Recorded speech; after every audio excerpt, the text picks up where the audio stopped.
Thank you. I appreciate it. Thank you very much. I'm from Walpole. I think I was talking to some of you just about a half hour away. So between here and Quincy with the road races and running clubs, it's great. Great community here. I've spoken there a few times before, but I always change my talk on the Boston Marathon every year because there's almost 130 years of history. You have a lot.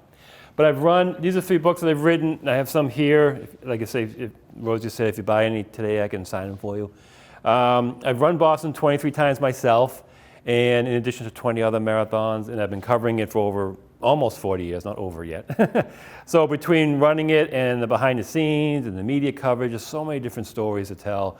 So I'll take you through a little bit of the history of it, the course itself, some little fun anecdotes, and then so when you watch it on TV, maybe you'll see some things in the background that the commentators may not pay attention to because they're focused on the race itself, which they should. This is a mural that's in Ashland, Massachusetts, right on Pleasant Street here. There's the starting line. In 1896, the first modern Olympic Games in Greece, part of the U.S. team had some BAA members, Boston Athletic Association, which organizes the Boston Marathon. And one of the events was the marathon, about 24 and a half miles at the time. And it's a brand new event. If you ignore Philippides in 490 BC with the Athenians beat the Persians, which they did have messengers, soldiers that ran for hundreds of miles, before cell phones to deliver messages. So if you ignore that one, the first actually marathon ever was in April of 1896 in Greece, which basically served as a qualifier for the Olympic Games. And the second one was the Olympic Games, 1896, first modern Olympic Games in Athens, Greece. Third ever marathon was actually here in the U.S. from Connecticut to New York that fall, which only lasted 1 year. And we're the fourth one, a year after the Olympics. And we've been going ever since. So when the BAA members came back, they had what was called the BAA Games, multi-event games on a track behind the Boston Public Library near Exeter Street, which is no longer there. And the BAA was only a few years old at the time, too. So they thought it would be great to have the marathon finish at the track. So they just had to measure 24 and a half miles, and they picked the current commuter rail train, but it was a train, the Boston-Albany train, that went from Boston up here, which was great because then they could bring all the spectators, the runners, the officials, and then once the race started, the train would go back, and different checkpoints, the officials could get out and monitor the race and bring people back to Boston. So it was perfect for them to do that. 18 men signed up, 15 men started, and 10 finished. Still don't know where the other 5 are. Maybe they took the train, I don't know. Or maybe they're still out there. So to get you a bearing, this is the Sudbury River. Metcalfe's Mill used to make boxes for shoes. That's burned down in the 30s. That's no longer there. Pleasant Street. You can still visit this place right now. I'll show you a more modern photo soon. It's about a mile from the current start. So it's pretty close. So as a crow flies from the current start, on the other side of the Ashland Amtrak commuter rail is this. It's not that far. So it's a great place to visit if you just want to go out and get some history. This is how it looks now. This is a more current photo of the exact same spot. Here's the Sudbury River. Metcalfe's Mill was here. Like I say, it burned down. Ashland has really done a good job. They've turned this into a marathon park. And they have plaques of the history of the race that had been in Ashland for 27 years. I'll explain the different starts. And every once in a while, they'll have a race right on the exact start line. The year of this race is Bill Rogers running in the black jersey. I forget, just maybe about 10, 15 years ago this race was held. But this is Pleasant Street. So 1897, 1898, the first 2 years, it started here and finished at that track. Then the BAA built their clubhouse on Exeter Street, which again is no longer there, near the Boston Public Library. So they wanted the marathon to finish in front of that. So they had to tweak the start a little bit. So they moved the start right over here. There's a bridge that goes over the tracks, railroad tracks. It's still there. You can drive over it. So it was here for 2 years, first 2 years. And then for about 6 or 7 years, it was on the bridge so it could finish at the BAA clubhouse. And then about like 30 or 40 runners, the Historical Society gave me a photo in the book. There's like 30 runners or something on the bridge, and it's like, oh my God, that's too many runners. We have to move. So they moved the starting line to a third place in Ashland on 135. It was a big farmland area. It's near the senior center, the state park, if you know the area. But more specifically, it's near the 4-kilometer mark. So when you watch it on TV or if you run it, currently the runners go over the 4-kilometer mark. They actually go over the third and final spot that it started in Ashland. historically, so it's pretty neat. I don't know if a lot of runners even recognize that. So I was there for over a dozen years at that third spot. But then in 1908, for the London Olympic Games, the royal family wanted to be able to see the marathon start in front of Windsor Castle and finish in front of the royal box at the White Stadium.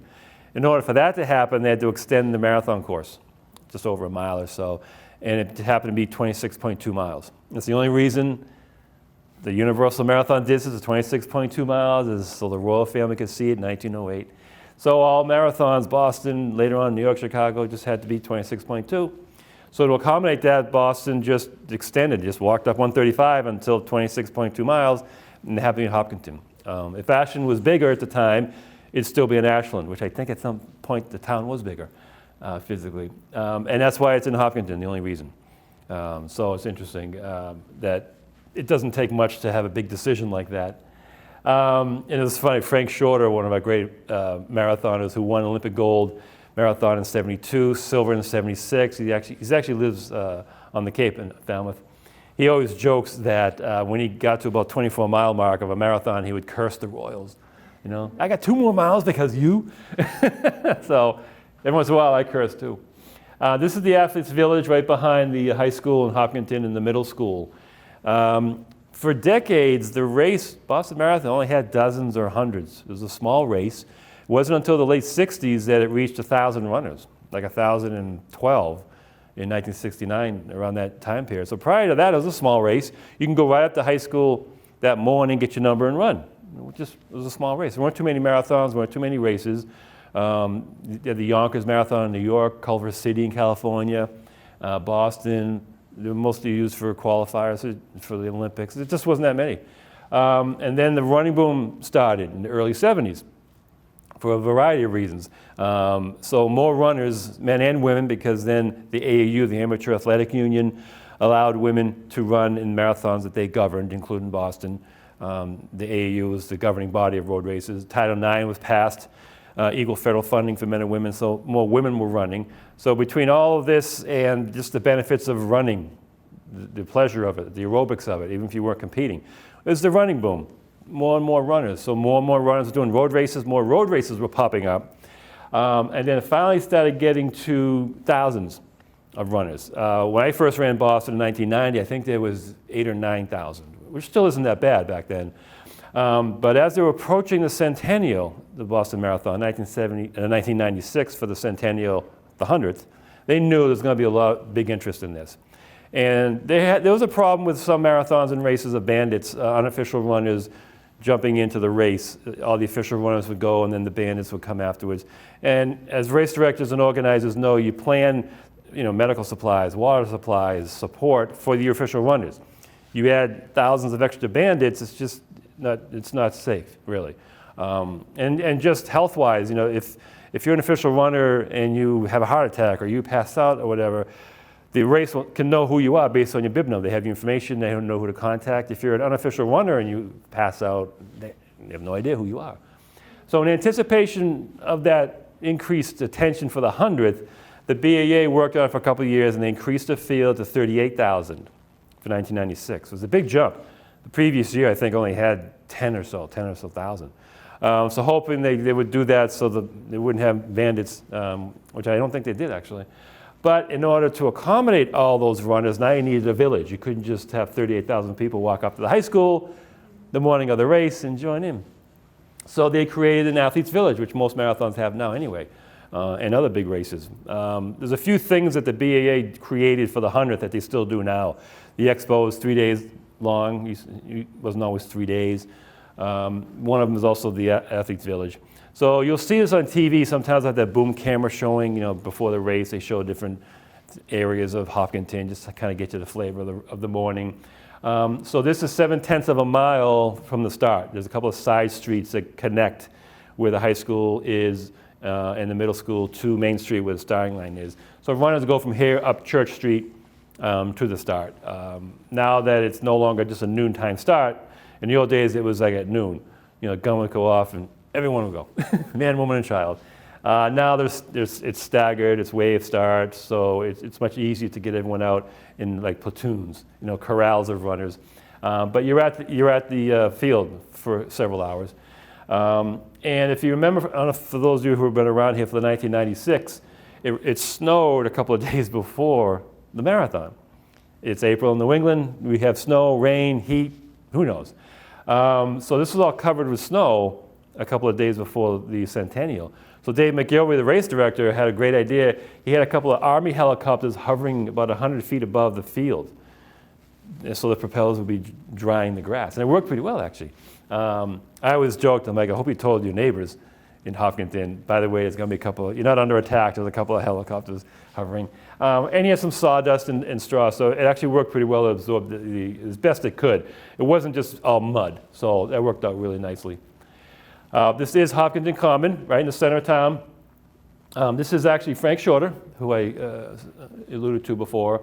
The year I took this photo, he was working for one of the TV stations, and he ran the marathon and gave reports along the way as part of the coverage. He had a microphone, so he's resting, as you should, before a marathon.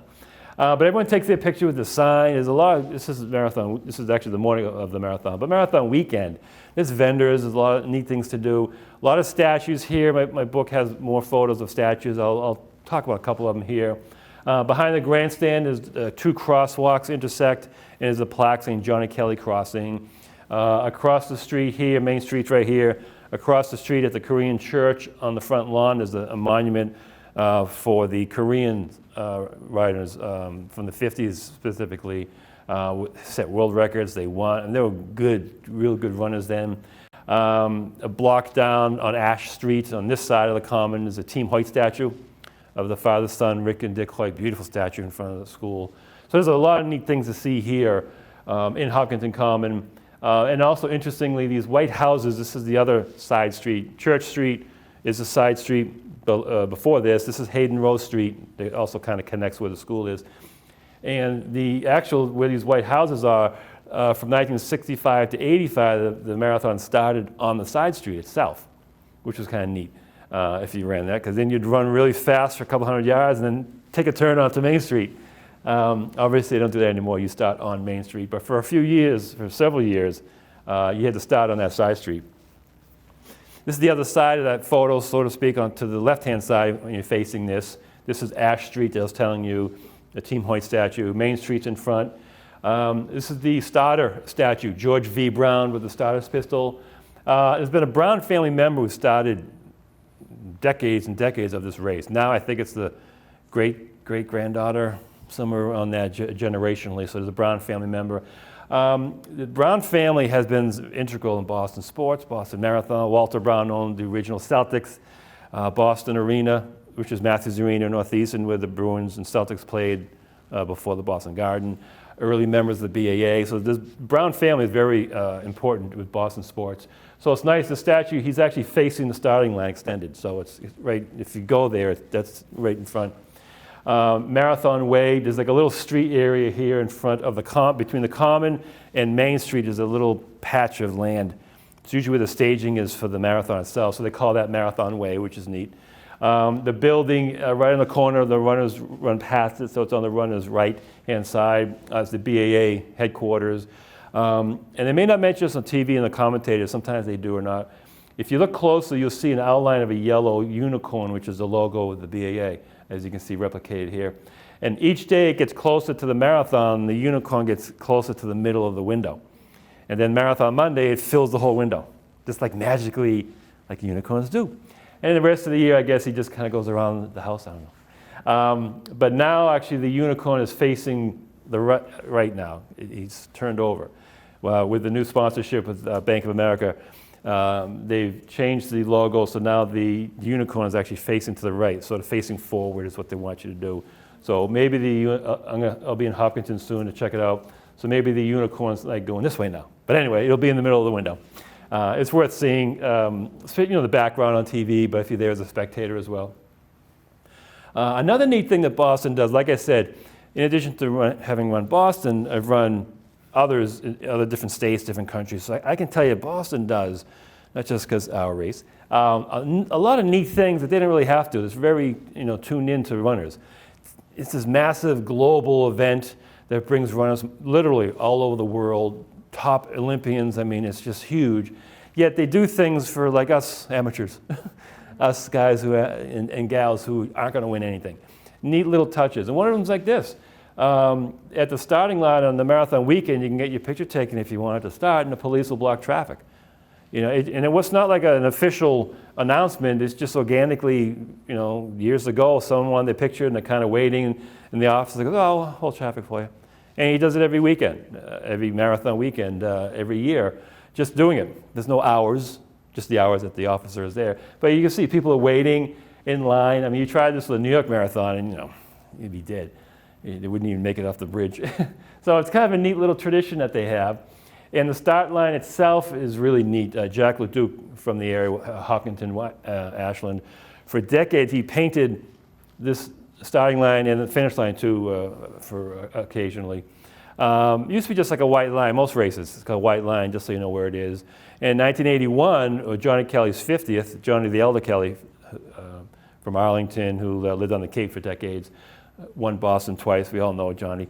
For his 50th in 1981, they had a big banner in front of the headquarters, the BA headquarters. But then Jack thought, wouldn't it be neat to do something different with the starting line? You know, the world's going to be watching, which they have been every year. Let's do something different. So he gave me the photo to put in the book. It's neat.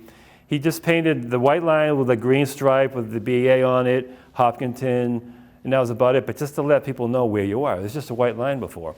Then he started to just add color and add different things to the point that it was like 106 inches wide, he said. And I'm like, I'm running out of paint. I got to bring this back a little bit.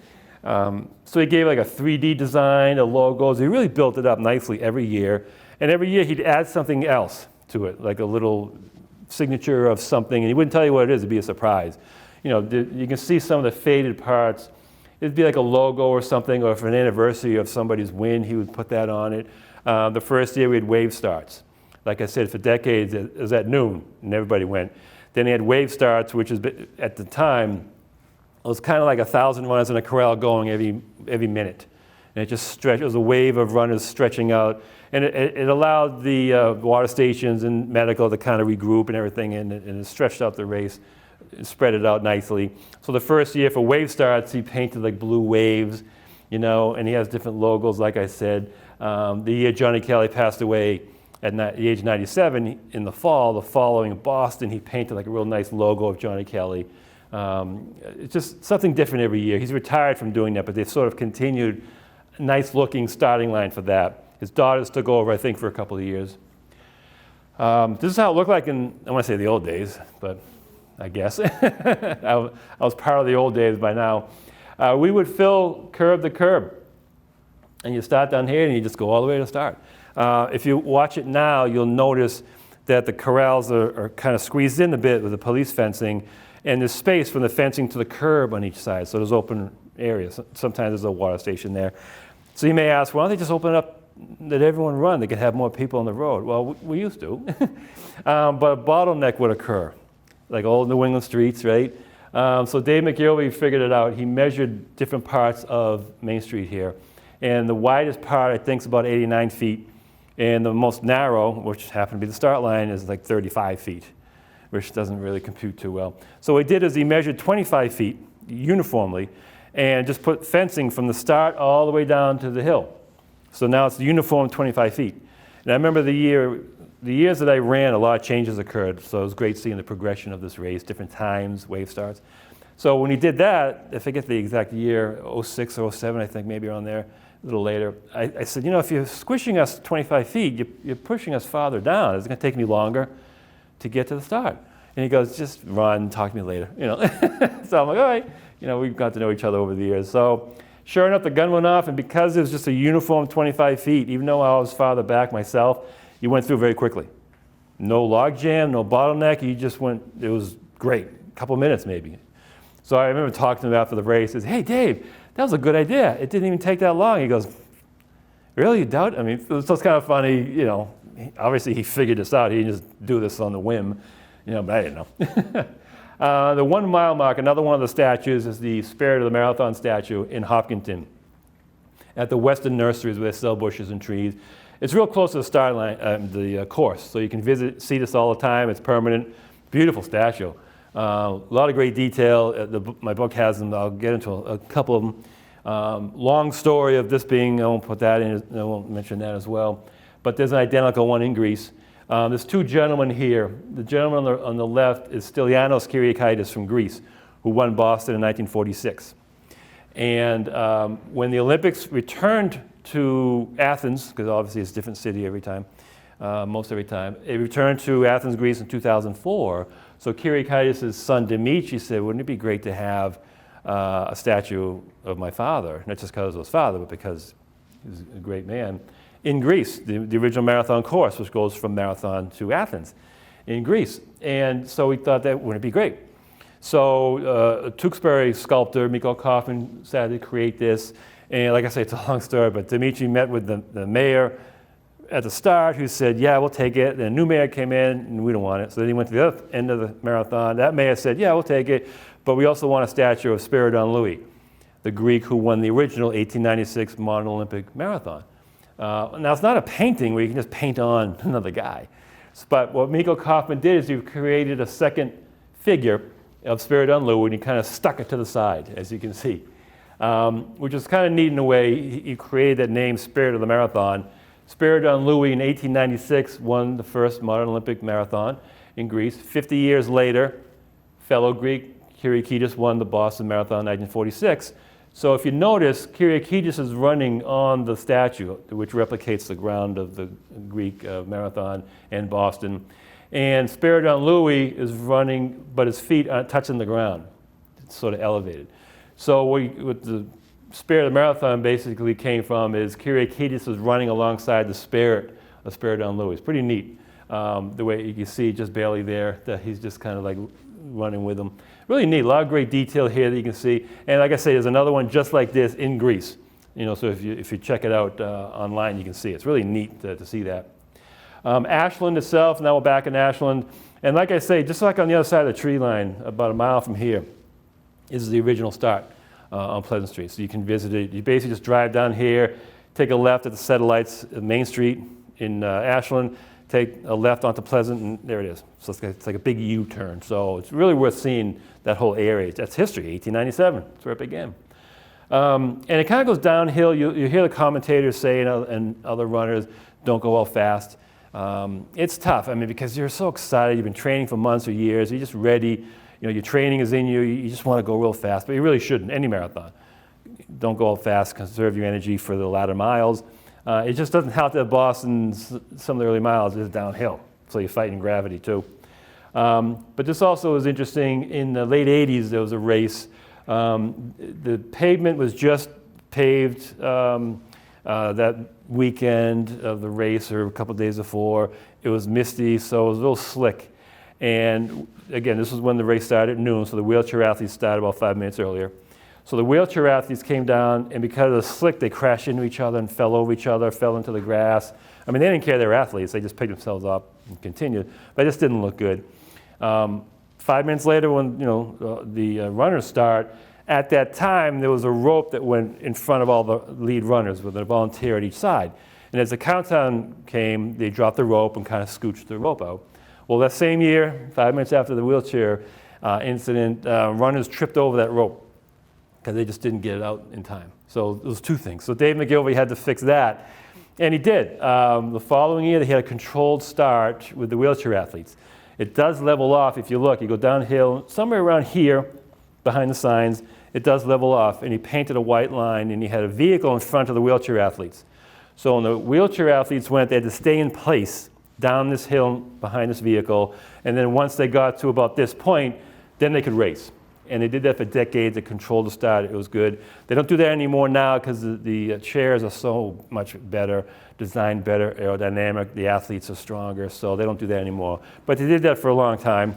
And then to solve the other problem, and they still do this now, instead of a rope, Dave has about, 15 or 20 volunteers standing. You see them standing in front of them, of the runners. And then as the countdown comes, the volunteers separate instead of having a rope. So he solved both problems. One of those things, those obvious things you don't think of until you need to. Who thinks of it ahead of time? Now you're entering Framingham, so when you watch this on TV, or if you're there, the roads really start to open up, so you can really start to get your pace. This is 8 kilometer mark, about 5 miles. So it does open up. The elite athletes, the elite women and elite men who go out on their own, they're still grouped together. It's very early in the race. But you'll see the roads just widen out a little bit more. This is not out of focus, not blurry. This is not 2018, where the entire race had this windswept, cold, windy rain the whole time. I don't know how these runners did it. Unbelievable. This was a tough, tough year to run. One of the years I ran, we did in like a hurricane drenching rain. It was that heavy hurricane rain. It was just gross the whole time. Windy, but we didn't have this cold. The cold really gets to you. If you look at that, it looks like they've run about 20 miles already, right? This is 6 miles in, only 6 miles. This is Framingham. We come off the turn, and for those of you who have run it or spectate, the 10-kilometer water stop is like right over here. They've only run 6 miles. You look at that's affected them that much. Red legs, and just not a good day. A lot of dropouts. I don't know how they did it, but like I say, April in New England, you know, we've had this kind of weather. We've had snow. We've had a solar eclipse. We've had 80s, 90 degrees. It's just hundreds. You don't know. It's New England in April, and we've had this. It's just a few years ago. So you try to train for every little bit of everything. You just don't know. Still in Framingham, but you got nice wide open roads. Like I said, it really stretches out nicely. Good block parties. The Italian sausages smell awesome, but don't eat it if you're running. The train tracks are right here. Like I said earlier, the train usually parallels Boston for a while, so they'll toot the horn. It's really neat seeing them for most of the race. There are tracks that cut across the course at the set of lights, the commuter rail. So the tracks are level, but if it's wet, it can be kind of slippery. So you got to be careful on that. But also one time, early 1908, around there, about 5 or 6 runners, the lead runners, were approaching the train station, and they kept hearing the train getting louder. Now the train could go straight ahead too. There's 2 different ways, but it was just getting louder, and they didn't really like that. So they ran faster over the tracks. They looked behind them, and sure enough, the train cut right across the course. So all the other runners had to wait. So these 6 or so runners were on one side. They look back and they go, "All right, thank you for the train," and everyone else is just like waiting to go, "What are you doing to me?" Obviously, the winner came out of that 6. So once in a while, I'll joke with Dave McIlvey if he has you have the train schedule for Framingham? He's like, shut up, doesn't happen. So it hasn't happened since, knock on wood. It won't happen again. From Framingham, you're entering Natick, and I put some of these photos in ground level because when you're watching it on TV, you don't really see some of the things. There are some little bumps, little hills. They're not that bad, but there's a few that just start to work on your legs. But your momentum, your training should get you over that. You don't really see this on TV, but it's not completely flat. But there are enough little inclines here and there that sort of test you a little bit. Still in Natick with the lake on the right. Interestingly, in the 1930s, Ellison, Tarzan Brown, Deerfoot Brown from Rhode Island, one of my great marathoners. There was no guardrail then. The road was configured a little differently. But it was a real hot race one of the times in the 30s, and legend has it he jumped into the water, cooled off, and went back on the course and continued on. What he really probably did is he sat like on the edge. Again, there's no guardrail, but he sat on the edge and took his shoes off to cool off his feet, because as you know, in the heat, your feet can expand. I like both stories, so I tell them both. Red Sox game, since the 50s, has been a Red Sox game, give or take a weather-related cancellation. Morning of the race. When the race was at noon, like I said, it would be timed in such a way that the elite athletes, the leaders, would go through Kenmore Square just about the time the Sox ended the game, and all these 20 or 30,000 extra spectators would just come right onto Kenmore Square, which is great. Now with about, 7 or 8 starts between around 9 and 11:30, there's a bunch of different starts. It's not as fine-tuned as the leaders come through, but you still get this influx of spectators onto Kenmore Square, which is great. And it's neat for us locals. You'll get Red Sox scores. The kids will come out and change you with a chalkboard. You hit the radio's on all the time throughout the course, so you'll hear it. I remember one year, because after a while, you see the same runners near you because they're running the same pace. You just see them. If you don't know who they are, you just sort of see the same people. And right around here, I remember one year when I was running this, I think he's from Germany, had this thick German accent, I think. And at this point area, he turned to me as we're running. He goes, "What's Gorsucks?" I'm like, "What? I don't understand." He goes, "Gorsucks." I go, I don't get it. And when we approached here, he pointed. He goes, "Go Sox." I said, "Go Sox." Oh, go Sox. Oh, I'm thinking to myself, well, it's 2 words, but us Bostonians who make it 1. I go, "Oh, it's the Boston Red Sox." I'm explaining to him about Major League Baseball. We have a game. And he goes, "Oh, I kept hearing," and it's not even spelled right for him. It's not SOCKS for Sox. So, but he kept hearing this, and he didn't know what this was. Didn't know what an inning was. He's heard of Seattle, but that's about it for this year here. So I was explaining to him, Red Sox game every morning, every marathon morning. He goes, "Oh," he kept hearing "Go Sox," and I'm looking around. It was kind of funny just seeing it through someone else's viewpoint. Kind of like, I guess, if I'm running in Europe, and some people there's a soccer game chanting a soccer team name that I don't know. So it's probably something like that. But it was kind of a neat little interaction. It can happen. You have people from all over the world running this race. Natick Center right here at the 10-mile mark. The American Legion building's a little different. It's not the same since I took this photo. And to the left is like an opening area, a little alley that I hope they do. I think they still do this. They always bring like a flatbed or a little stage. And there's this gentleman who sings like Sinatra songs and Tom Jones and Neil Diamond for hours, and he sounds really good. As you approach him, you can hear him before you see him. So the spectators probably picked a spot just for him. I mean, there's entertainment throughout the whole course. And he's got a good voice. You know all the songs. I don't know how he does it. Just keeps singing forever. It's just like for hours. You can, as you pass by him, you can still hear him singing behind you. This is the other side of Natick Center. The fire station is right here. Again, like I say, it can be hot. So spectators and the fire department will have the hoses, which is great. They don't put us too close because, the hose would just push us over. But it's nice. It cools you off. I took this photo when I ran in 2012. 2012 was bad. It was like 80s and 90s the whole race. We knew that week. The BA even made an unprecedented move, said, "The official marathoners, if you don't think you can handle this heat, you can defer to next year," which they had never done before. It was that bad, 80s and 90s here. So the fire department brought out their hazmat tunnels like 10, 15 feet long, and there's showers that come in from underneath. So when they wash off their uniforms after a fire, so they rolled this out for us so we could go through it, which was great. It was like a Florida heat sometimes. You get right through it, you get here, you're dry again. But it was really nice to have this here. When I reached Wellesley myself, there's a bank that has a time temperature. And when I got to Wellesley on this day, it said 91 on it. And I'm like, I didn't really need to know that. But it was tough. You see rocking. If you walked and ran, broke it up a little bit, you could do well. Too many runners just ran until they didn't feel well and then held back. And by that point, it's too late. You really have to plan that whole day. Another thing in Natick with these 4 photos, I don't think this person does this anymore. There's a space along this neighborhood between 2 houses, like an open lot. And he would build something, I think he was an engineer, on a flatbed, roll the flatbed, and the neighbors would watch the race from that, have a party. Because if you live on the course, you're not going anywhere. So I might as well do something fun. So the year of this photo, here's a flatbed here, and he drew an ocean, and he built the Zakin Bridge, which obviously probably the year the real Zakin Bridge was there. This year is the Eiffel Tower that he built on a flatbed. This year, this photo was the left field green monster with the old Coke bottle, for those of us of a certain age remember, with the foul pole. So the flatbed is right here, and people standing on it.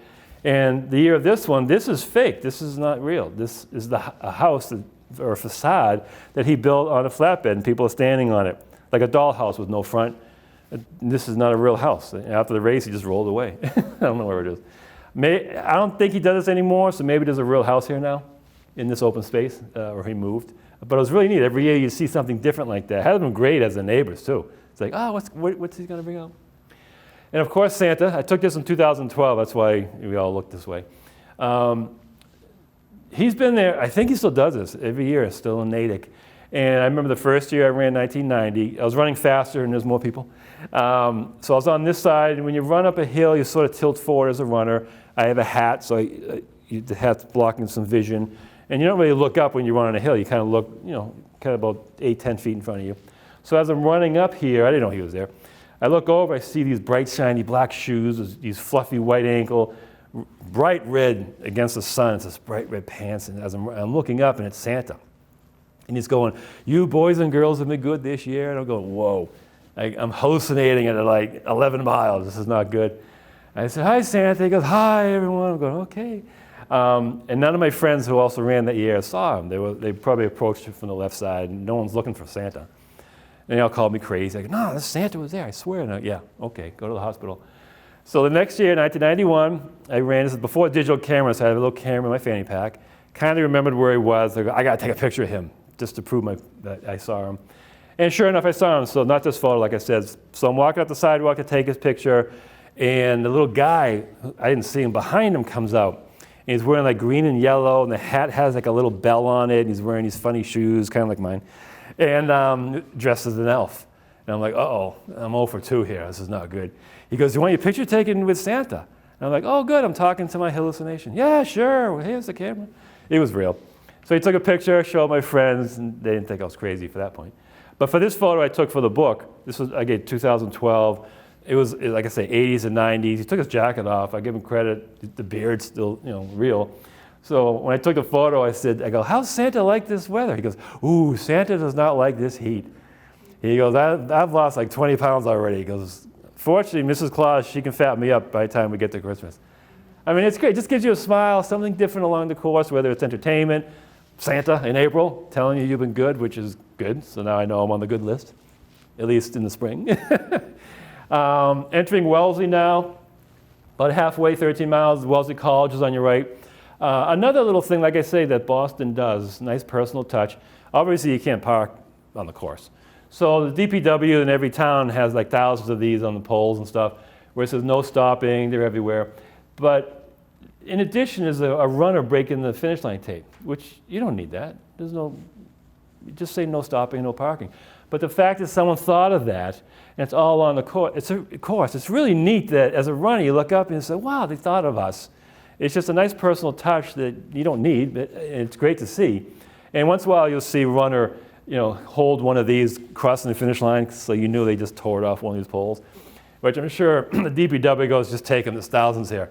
Just take it off. The more you guys steal, the less we have to take off afterwards. But it's a neat little touch that, again, is very unique to us. I have not seen something like that elsewhere. This is Wellesley College, Mungar Hall, campus on the right here, and the runners go by. This is where the Scream Tunnel is, that everyone talks about, the Scream Tunnel. It actually started all the way at the beginning, 1897, the first year. There was a Harvard runner, and some of the women knew him, so they came out to cheer him on.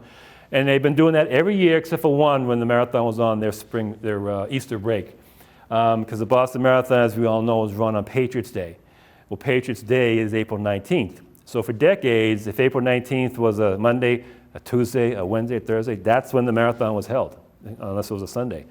It wasn't until the late 60s it moved to the third Monday in April. But prior to that, it would move around. So one of the years, it just happened to be on their Easter break and they weren't here.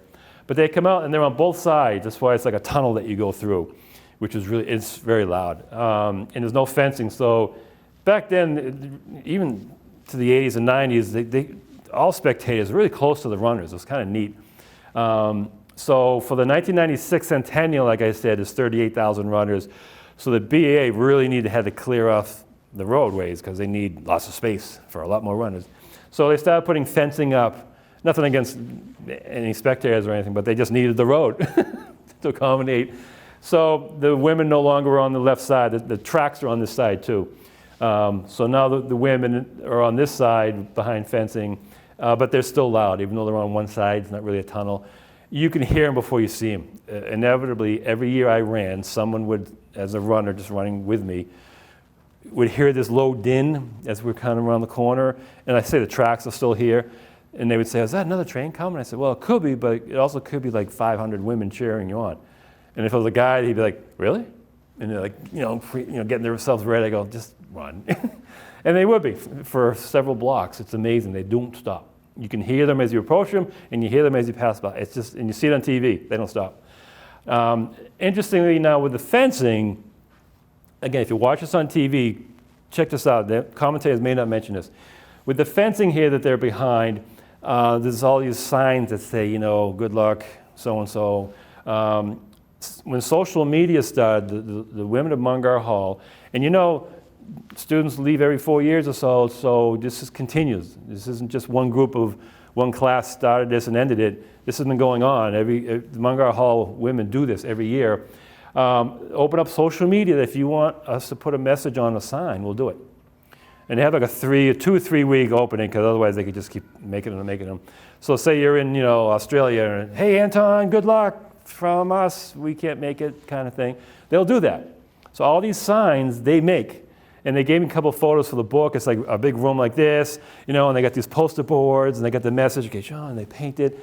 It's awesome. For several weeks they do that, and they put them on. So all those signs are from the women in Mungar Hall, on Facebook, Instagram, whatever. It's really neat that they do that every year, and they do it on their own. It's not related to the marathon. The BEA doesn't ask them to do it. They did it on their own. So it's another personal touch that, again, I don't see that anywhere else, any other marathons. I took this a few years ago. The lead women, actually a pretty good sized group here, entering Newton. So you're going from Wellesley to Newton. The water stations here, a couple of points here. There's water stations at every mile after mile 1. Water for everybody or Gatorade for everybody. But in addition to that, there's tables for the elite athletes alone. The elite men and women, wheelchair athletes, and the runners have their own fluids that they've been training, that they bring over their bottles, and the BEA puts it along the course. So what's interesting is that when they grab them, when they come around the corner, they've put something on so they can see the bottle. Much like if you go to the airport with your own luggage, some of us puts like a purple or something that you can see, hey, there's my luggage, because they all look the same. They'll do the same thing here. You'll see bottles with like nationality flags or a yellow tape or something. So when they come around the corner or just they approach it, they know which table because they're numbered, but each has a few, so they know which way to grab it really quickly. It's kind of neat to see. So when the TV cameras are focusing on this, they may not mention that, but just kind of look at it. It's kind of neat, the process that they do.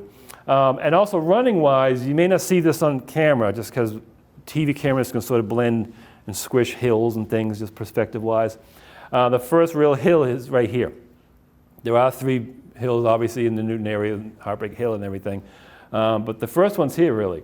You come off the lower falls, and you'll start to see the elite athletes because they know.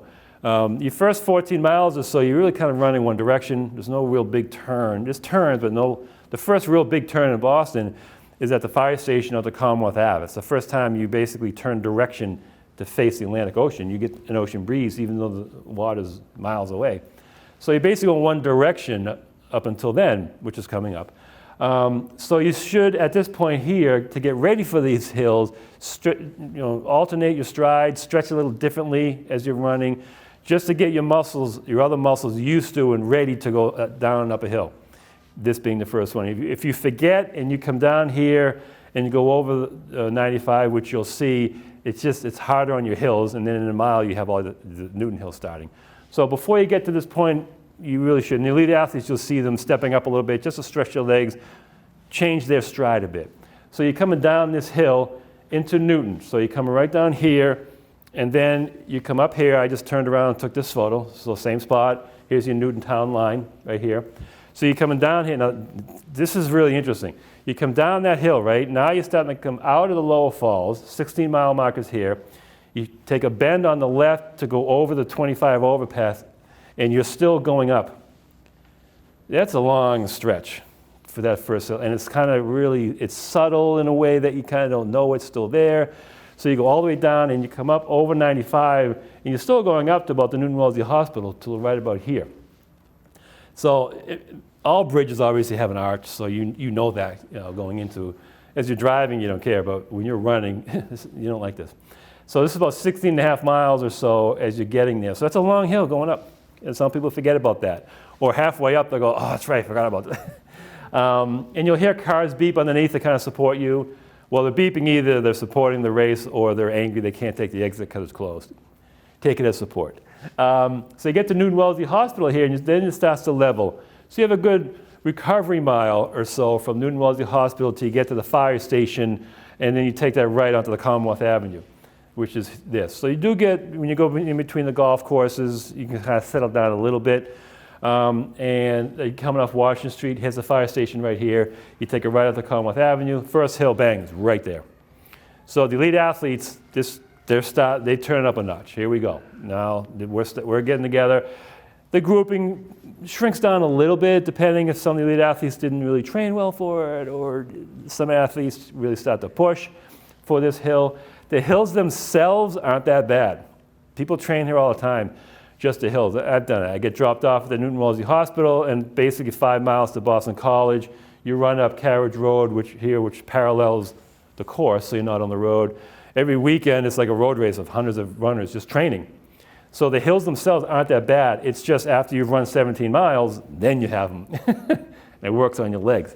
And you can train on these. I know Bill Rogers and the Greater Boston Track Club guys in the 70s and 80s, like when the running boom was just starting with Coach Squires at Greater Boston Track Club, and others as well, obviously, really knew how to use these hills. Bill won 4 times. That's why I mentioned him.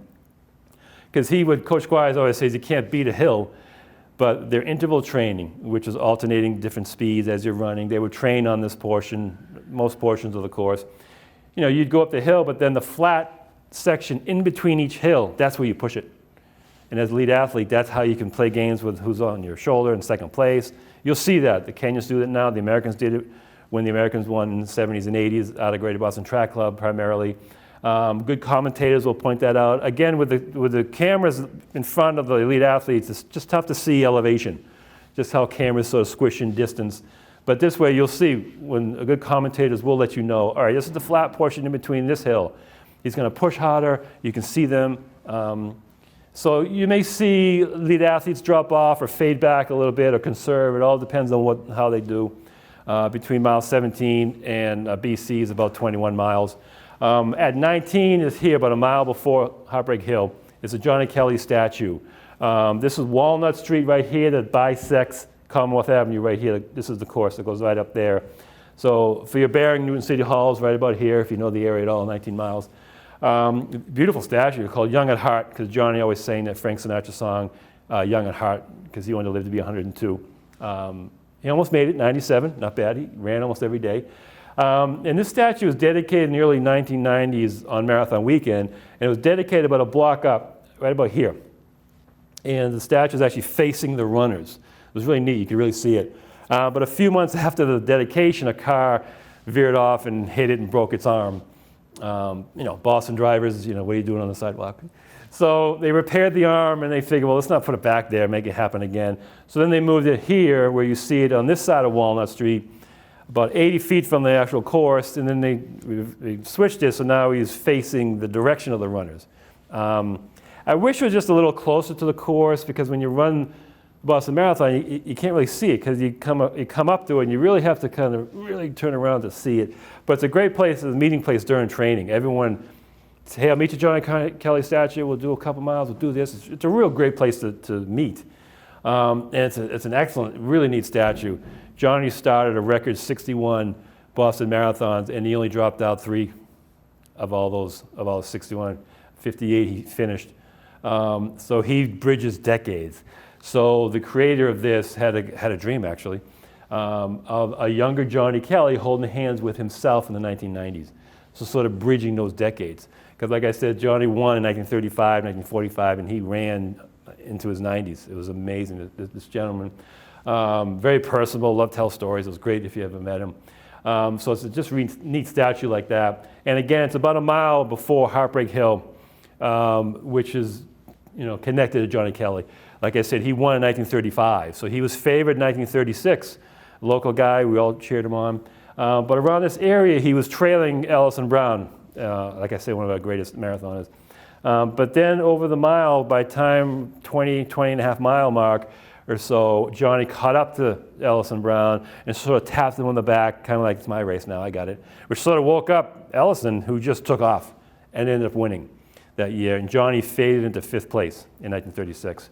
And Jerry Nason, the sports editor of the Boston Globe, who was covering all these races at the time, said that move broke Johnny's heart. And that morphed into Heartbreak Hill at about 20 and a half miles before Boston College. And I remember I got to know Johnny over the years and talking to him. He came in 2nd place 7 times. And he goes, half of those I probably could have won. I know in 1936, I should not, I was a young, cocky kid, I should not have done that.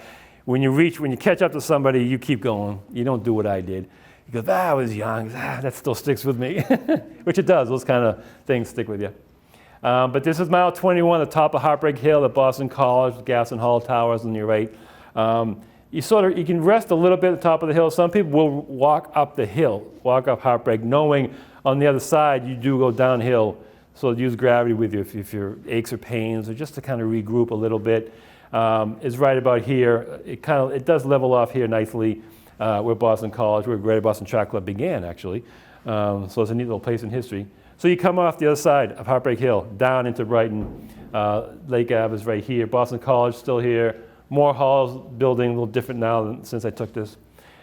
This is a tough stretch entering Brighton. The green line starts here on your left, so there's no spectators on your left because of the tracks. So you don't have any spectator support. Right around the bend here is a cemetery, not too many spectators there. If it's a cold day or windy day, like I say, as soon as you turn onto Comm Ave, you're now facing the ocean. The ocean breeze, the breeze can become a headwind toward you. It's just a tough stretch. You've just done the hills. If you had any aches and pains, they're magnified. If you're feeling good, you're feeling good here. But this is just a tough little area. Also, it's like, as a runner, some runners who they drop out here will wear those silver blankets that they have there for you, those silver mylar blankets to conserve your heat that you see runners wear. So if you're running, and you look to your left, you can see runners in there sitting down, just going to Boston. Their day is done. They got the silver blanket. So if you have any doubts, you're like, oh, they look so comfortable. Maybe I'll just join them the next stop up the street. I was like, no, I don't want to be tempted. I can't. I have to ignore them. So it's a weird spot to be in, especially if you're having difficulty, because you only got a few miles to go. Right around the corner here, you go down Chestnut Hill Ave down to Cleveland Circle, and then you just take a left onto Beacon Street, and Beacon Street takes you right into Kenmore Square. So you only got about 3-4 miles at that point, 3 miles in Brookline. So you're almost there. So hopefully any aches or things you're working through. The wall, you didn't hit that too badly. You hit carbo loaded enough. You just hope you're in a good position. Beacon Street itself, from Cleveland Circle to Kenmore Square, can be difficult. There's been Bostons who've been won and lost on Beacon Street. The elite athletes, depends how your training is. If you remember, there's little undulating hills. First couple of years I ran Boston, I thought it was flat. And I'm like, why am I struggling? This is really weird. So I asked Dave, I said, isn't that a weird stretch? He goes, Paul, there's little hills on Beacon. I said, no, there's not. He goes, Paul, if I steered you wrong, pay attention next time, one of these times. So sure enough, to take this photo for one of the books at 23 miles, I looked up, and there's the skyline. I'm like, oh, Dave's right again. There's the Prudential Center, there's the finish line at John Hancock Tower. So it's good and bad news with just 3 miles to go. Good news is, there's my finish line. Bad news is, I'm high enough on this course to be able to see that. It means I have to go down. So it was a good visual, good memory that, when you get some undulating hills, the elite athletes start to dwindle down. You see the groups start to reduce a little bit, which is interesting. But this is also neat with Brookline, with the recent passing of Kitty Dukakis. I'll mention this story. The Dukakis has lived in Brookline.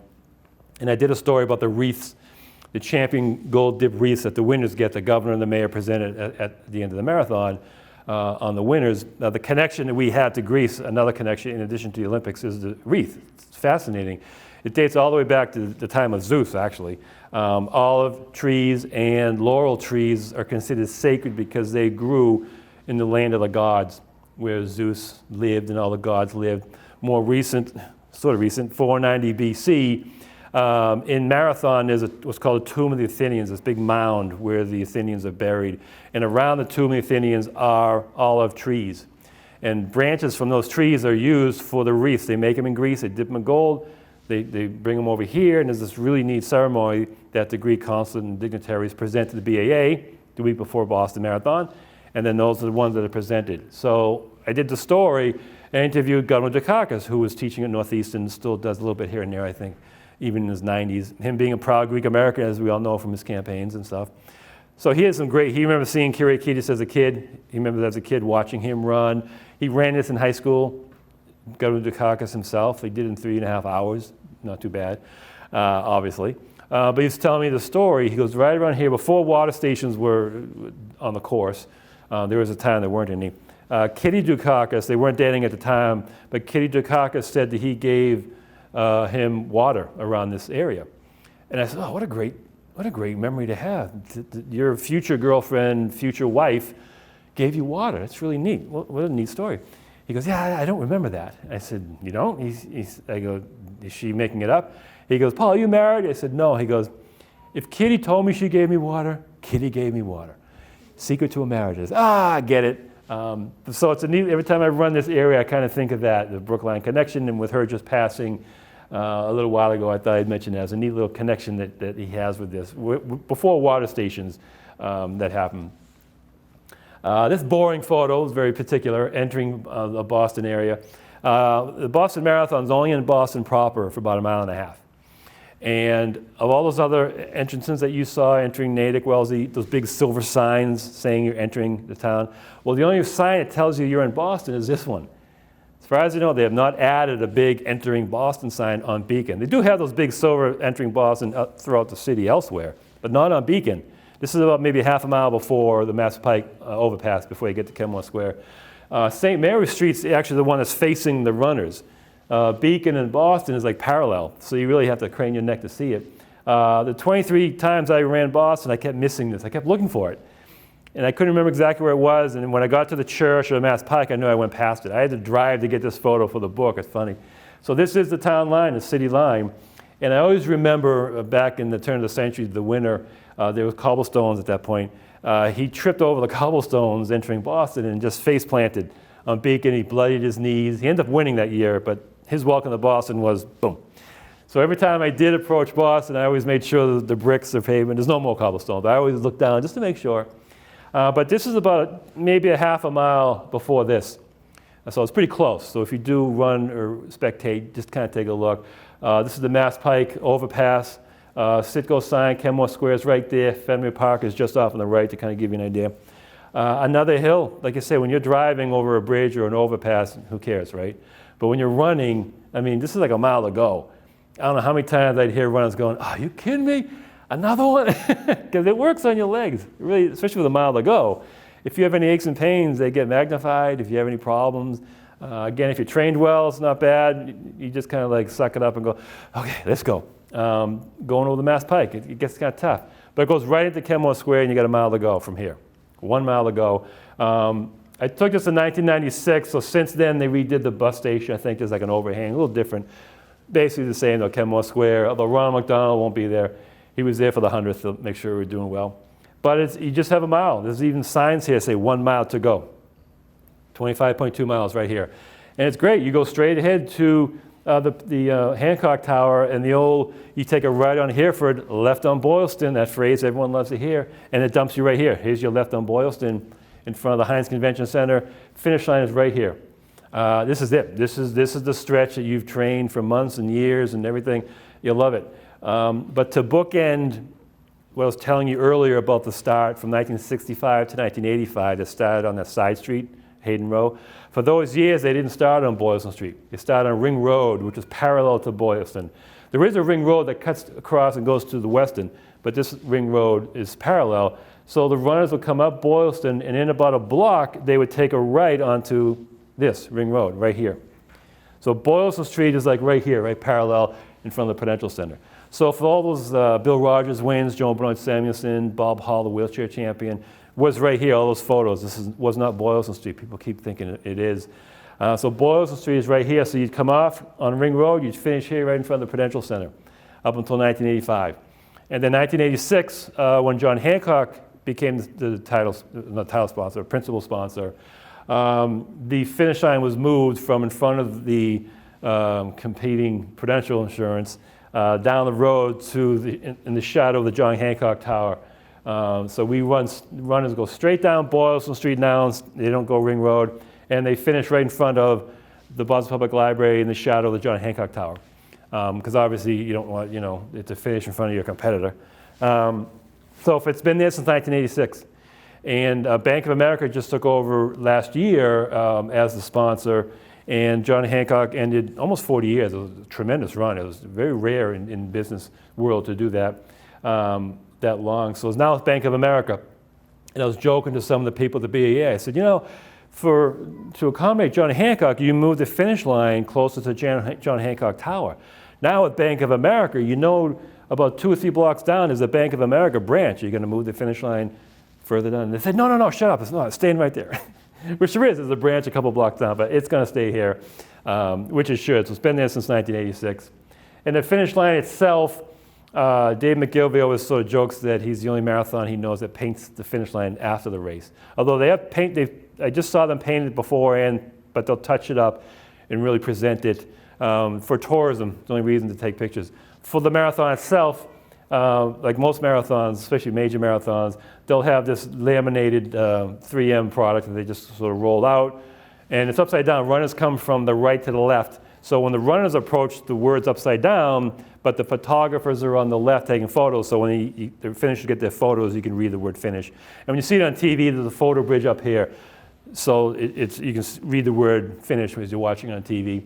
But after the marathon, they roll this up, throw it out, and that's when they paint this up. I did a story on it. On Wednesday or Thursday, depending on the weather, they'll close that section of Wellesley Street off and just paint it. It's kind of it was a neat little story to do that.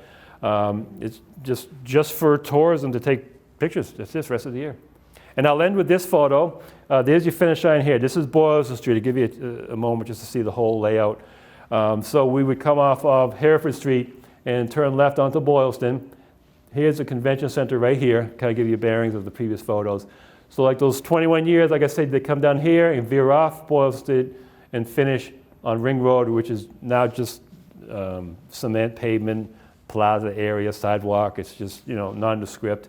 But now we just go all the way down to finish right down here. This is the Boston Public Library, Exeter Street, Lenox Hotel. So like I said, like in the earlier days, if you know the area, this is Boylston Street, Newbury Street, Commonwealth Avenue.